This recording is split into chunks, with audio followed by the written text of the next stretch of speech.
Baik, jadi bersatu dalam keragaman. Jadi Indonesia ini dia merupakan wilayah persatuan dengan memiliki ribuan pulau. Bukan cuma ratusan saja, dari Indonesia memiliki ribuan pulau yang menyebar dari Sabang sampai Merauke. Dan Indonesia ini mempunyai 5 pulau besar. Yang pertama Sumatera, Jawa, Kalimantan, Sulawesi, dan Irian Jaya. Dari 5 pulau besar itu apa saja? Sama-sama sebut. Sumatera,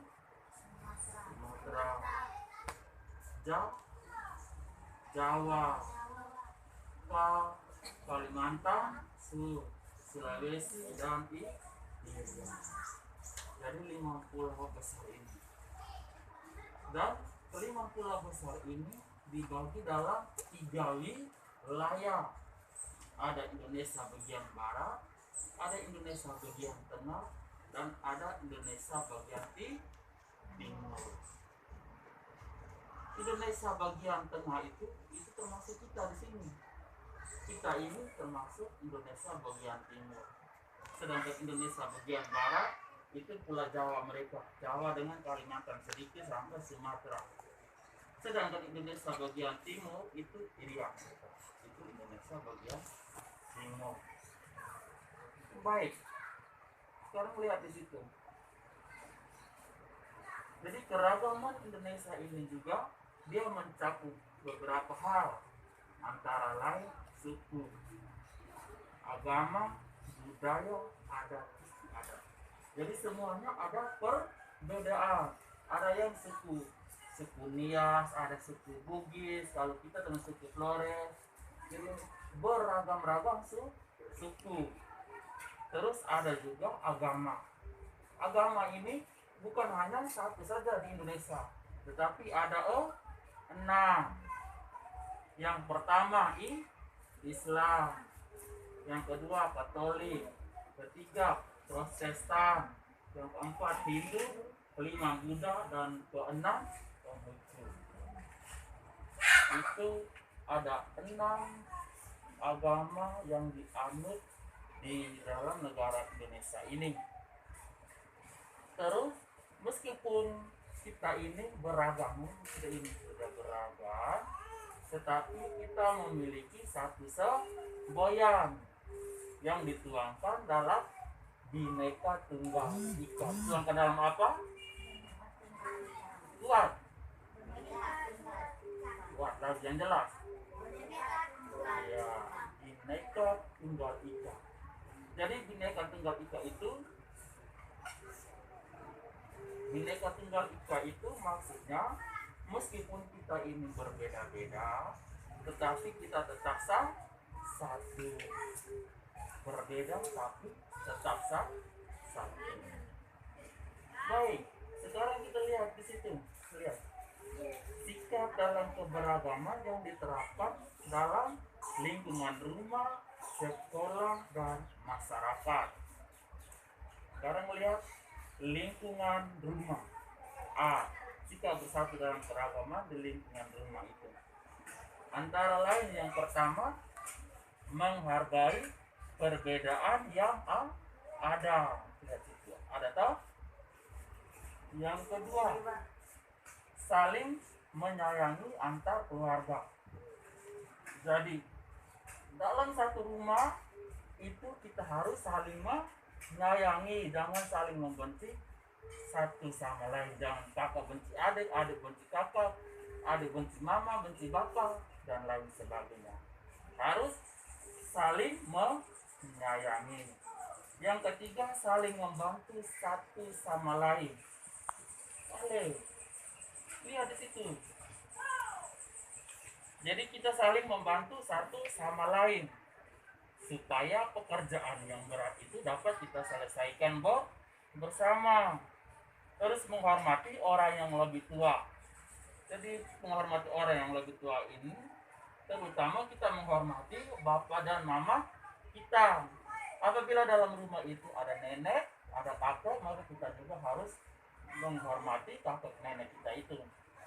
Dan kita sebagai adik, kita juga harus menghormati kakak. Jangan kakak omong, kakak panggil kau bilang enak. Itu tidak boleh.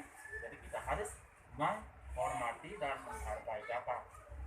Yang berikut, kita tidak membeda-bedakan antar keluarga. Jangan membedakan. Jangan bilang, dia ini kurus, dia ini gemuk, rambut keribo, saya rambut lurus. Jadi membeda-bedakan itu tidak boleh dilakukan dalam keluarga itu. Yang berikut, ibu, yang berikut kita membantu adik yang sedang belajar. Kita lihat adik yang sedang belajar itu tidak datang dekat. Tidak datang, kita bisa tunjuk dia. Jadi kita membantu dia, mungkin PR yang kita anggap bisa, kita bisa bantu adik. Baik, kita lihat yang B. Berikut B. Sikap bersatu dalam keragaman di lingkungan sekolah. Yang pertama, saling menghormati antar teman. Jadi dalam kelas itu, dalam wilayah sekolah, kita harus saling menghormati antar teman satu sama lain. Yang berikut, kita tidak membeda-bedakan teman yang satu dengan jangan sampai kita tapi doi kenake, naki otak bodoh, naki gemilang, itu tidak boleh.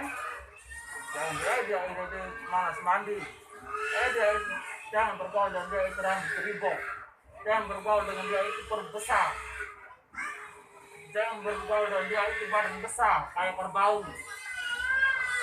Itu tidak boleh. Jadi tidak boleh membedakan teman satu dengan yang lain. Yang berikut, kita harus menghargai pendapat orang lain. Jangan teman lain masih omong, engkau sudah potong. Teman lain masih omong, engkau sudah potong. Itu tidak boleh.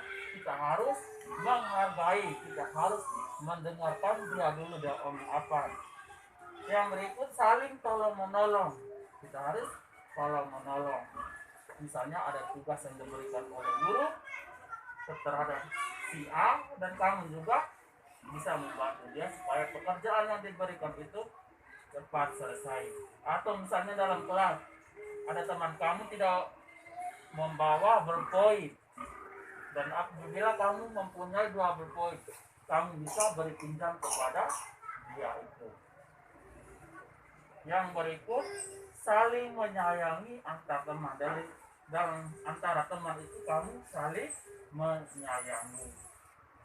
Jangan kamu setiap hari hanya baku hantam saja, tetapi kamu harus saling menyayangi satu dengan yang lain.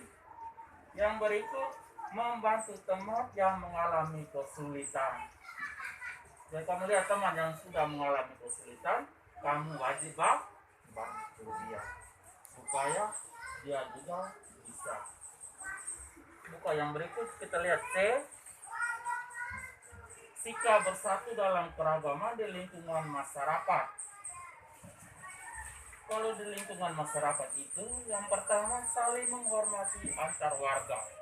Jadi antar warga, misalnya kita tetangga ini harus kita saling menghormati. Jangan saling mengejek, saling mengolok, itu tidak boleh. Yang berikut, kita saling menghargai antar pemeluk agama. Misalnya tetangga kita memiliki tetangga yang agamanya Islam. Kita tidak boleh menghina mereka atau menghindar dari mereka, tetapi kita harus menghargai mereka, menghormati mereka, bergaul dengan mereka seperti biasa. Yang berikut, tidak membeda-bedakan ras, suku, agama, dan golongan. Jadi kita jangan membedakan, dia ini suku ini, dia ini suku ini. Jadi kita harus hanya bergaul dan kita punya suku saja. Itu tidak boleh. Berikut yang keempat, saling tolong menolong antar sesama. Jadi namanya kita kalau sudah hidup dalam kemasyarakatan, pasti kita juga ada kekurangan. Boleh, itu yang boleh. Kita juga ada kekurangan. Untuk itu kita butuh bantuan. Karena kita manusia ini adalah makhluk sosial, di mana kita tidak bisa hidup sendiri. Kita harus hidup berdampingan satu sama lain.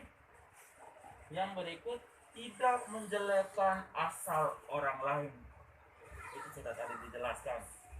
Jangan saling menghina, saling mengejek satu sama lain.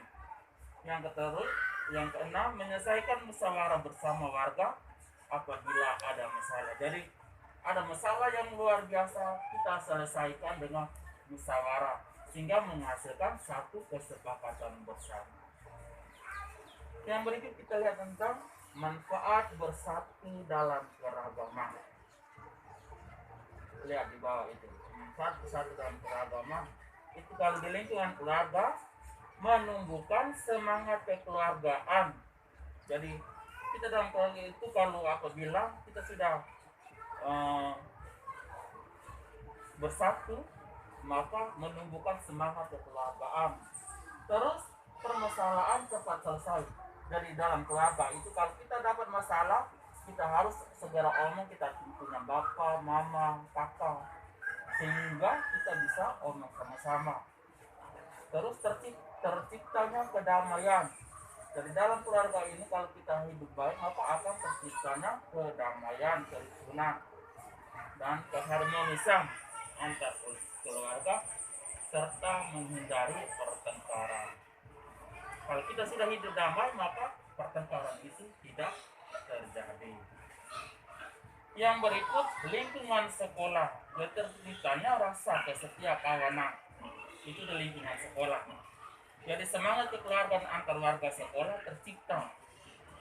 Kerukunan antar warga sekolah serta menumbuhkan rasa menghargai teman. Jelas tahu itu. Yang berikut kita lihat lingkungan masyarakat.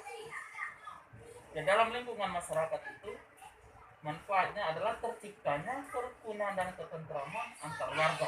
Apabila kita hidup baik, maka akan terjadi ketentraman dalam masyarakat itu. Terciptanya solidaritas antar warga. Solidaritas itu maksudnya saling membantu satu sama lain. Apa yang ada pada kita bisa bantu mereka. Jadi kelebihan kita bisa berikan mereka yang berkekurangan. Terus serta menumbuhkan rasa